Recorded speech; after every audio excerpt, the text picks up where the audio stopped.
उसकी झलक में जान मिली।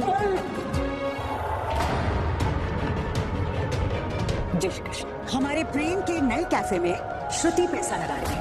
आप और आपके हस्बैंड सबसे बेस्ट जोड़ी है, सबसे बेस्ट जोड़ी है। आप मेरी गुरु हैं अनुपमा जी। अब इस गुरु को गुरु दक्षिणा में मैं हार का तोहफा दूंगा।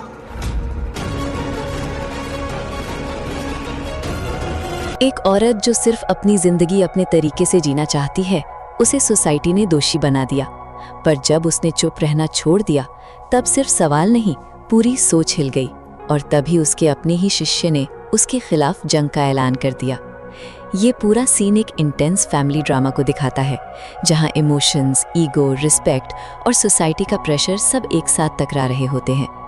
सीन की शुरुआत एक छोटी सी बात से होती है, मसाले सुखाने को लेकर, लेकिन धीरे धीरे बात बढ़कर कैरेक्टर पर सवाल उठने तक पहुंच जाती है।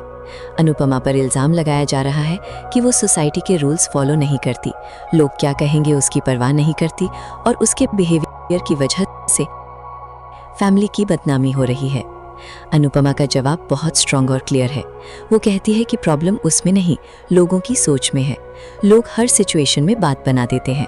अगर वो अकेली दिखे तो प्रॉब्लम, किसी के साथ दिखे तो प्रॉब्लम, और अगर दिखे ही ना तो भी प्रॉब्लम। यहाँ एक पावरफुल मैसेज दिया गया है कि सोसाइटी का मुंह कभी बंद नहीं होता, इसलिए अपनी लाइफ अपने हिसाब से जीनी चाहिए। इसके बाद अनुपमा अपने दोस्त दिग्विजय के बारे में क्लियर करती है कि उनका रिश्ता सिर्फ दोस्ती और रिस्पेक्ट का है। वो ओपनली सोसाइटी की नैरो थिंकिंग को चैलेंज करती है और अपनी बेटी के कैरेक्टर पर उठ रहे सवालों के खिलाफ खड़ी होती है। फिर एक इमोशनल टर्न आता है जब प्रेम कोठारी एंट्री लेता है। उसका टोन बदला हुआ है। पहले वो इमोशनल और ब्रोकन था, लेकिन अब वो रिवेंज मोड में है। वो अनाउंस करता है कि वो भी कैफे खोल रहा है और अनुपमा को कंपटीशन देगा। उसकी बातों में दर्द भी है और गुस्सा भी। वो कहता है कि जिसने उसका सपना तोड़ा, अब वो उसे हराएगा। यहाँ से स्टोरी एक नई डायरेक्शन लेती है, गुरु और शिष्य के बीच टकराव। प्रेम कहता है कि वो अपनी गुरु को ही गुरु दक्षिणा में हार देगा। ये लाइन उसके कैरेक्टर ट्रांसफॉर्मेशन को हाईलाइट करती है। इसके पैरेलल एक इमोशनल सब प्लॉट भी चल रहा है, जहां फैमिली मेंबर्स, स्पेशली बापूजी, लाइफ को एक ट्रेन जर्नी के जैसे समझाते हैं। वो कहते हैं कि हर स्टेशन पर रुककर खुशी लेनी चाहिए, वरना जिंदगी का कोई मतलब नहीं। ये सीन थोड़ा हल्का और फिलोसॉफिकल टच देता है। फिर बर्थडे प्लानिंग का ट्रैक आता है, जहां अनुपमा डिसाइड करती है कि चाहे पैसे कम हो, लेकिन खुशी कम नहीं होनी चाहिए। वो सिंपल चीज़ों से सेलिब्रेशन प्लान करती है। ये उसकी पॉजिटिविटी और फैमिली बॉन्डिंग को दिखाता है।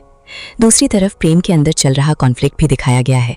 कुछ लोग कहते हैं कि रिवेंज उसे आगे बढ़ने में हेल्प करेगा, जबकि कुछ वार्न करते हैं कि नफरत से शुरू हुआ काम कभी अच्छा रिजल्ट नहीं देता। लास्ट पार्ट में एक हल्का और रियलिस्टिक मार्केट सीन है, जहां लैंग्वेज बैरियर और छोटी छोटी मिसअंडरस्टैंडिंग्स दिखाई गई हैं। लौकी और दूधी का कंफ्यूजन एक लाइट मोमेंट क्रिएट करता है। साथ ही एक अननोन इंसान के साथ अनुपमा की बातचीत उसकी सिंप्लिसिटी और काइंडनेस को हाईलाइट करती है। ओवरऑल ये एपिसोड 3 मेजर थीम्स को एक्सप्लोर करता है। 1, सोसाइटी वर्सेस इंडिविजुअलिटी, लोग क्या कहेंगे वर्सेस मैं क्या सही समझती हूँ। 2, रिवेंज वर्सेस ग्रोथ, नफरत से जीत या खुद को सुधार कर जीत। 3, फैमिली बॉन्डिंग, टकराव के बावजूद रिश्तों को जोड़ने की कोशिश। एंडिंग में सस्पेंस भी क्रिएट होता है, क्या प्रेम अपनी नफरत में जीत पाएगा या खुद को खो देगा, और क्या अनुपमा अपने नए कैफे के साथ एक नई शुरुआत कर पाएगी। अब खेल सिर्फ इज्जत या सपनों का नहीं रहा, ये बन चुका है सोच और नफरत का टकराव। एक तरफ अनुपमा अपनी मेहनत से पहचान बनाने निकली है, और दूसरी तरफ प्रेम बदले की आग में अपनी ही राह चला रहा है। जीत किसकी होगी और हार में कौन खुद को खो देगा, ये कहानी अभी बाकी है।